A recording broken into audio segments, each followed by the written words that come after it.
Hello, and welcome to the second installment of Fearless Fridays with Frank. Last time I talked about practicing, and I told you that this time I'd talk about imagination. Imagination is the act of creating or reproducing ideally an object not previously perceived. And the power of imagination helps us visualize those things and helps us form an object or an experience that isn't reality. And this power of imagination is in all of us. It helps us to be creative, it helps us to create our future, and it's magical. I wanted to read again from Olga Averino's book, Principles in Art of Singing. Such a great book. What she says about imagination, which she talks about imagination throughout the book. She says, the singer must imagine the desired sound, hear it very clearly, and feel the urge to produce it. This urge is the very essence of vocal sound. The singer then releases the breath, and an audible sound is produced. The urge, together with the inner hearing of the sound, tunes our vocal apparatus to the desired pitch without the use of any voluntary muscles. It is the energy and imagination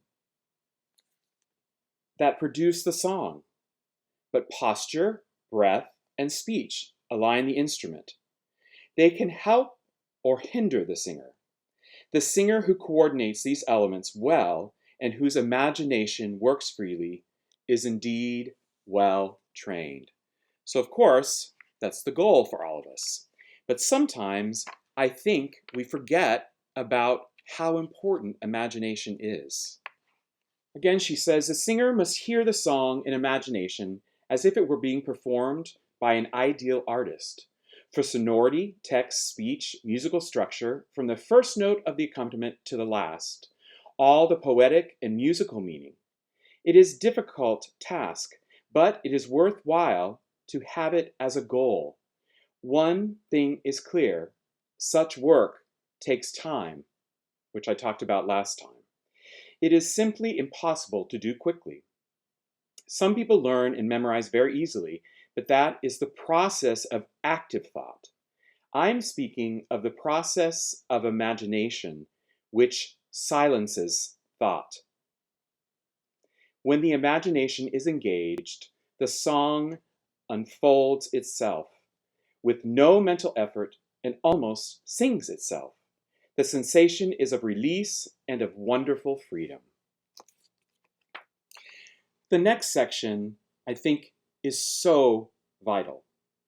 She says, the most perfect alignment cannot by itself produce music.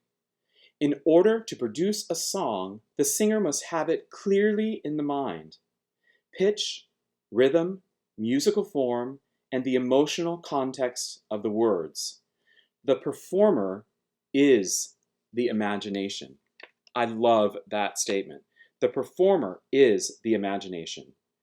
If the imagination is to work freely, the mind must be uncluttered. Everything except the song must fall away.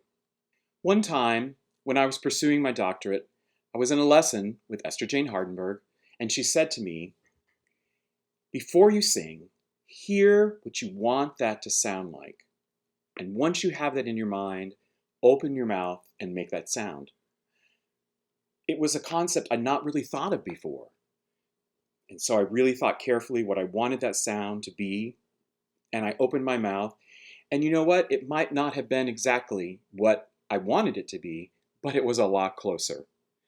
And that's what's so important. I always feel, and I talk to my students about feeling the sensations that we have to feel when we sing, and that I always know what it's going to feel like before I'm actually able to do it. Again, it's about the imagination. And in closing, I wanted to just read one more part, very last paragraph in this book. Singing is an expression of life. And if you have no time for life, how can you sing? Quality always needs time, not only in music, but also in life itself. So I challenge you this week to really use your imagination. Use your imagination not only to think of what this character is about and the scene, but also to think about the music and what you want that goal of that music to be. It's never going to be perfect, but if we can imagine it, we are always closer.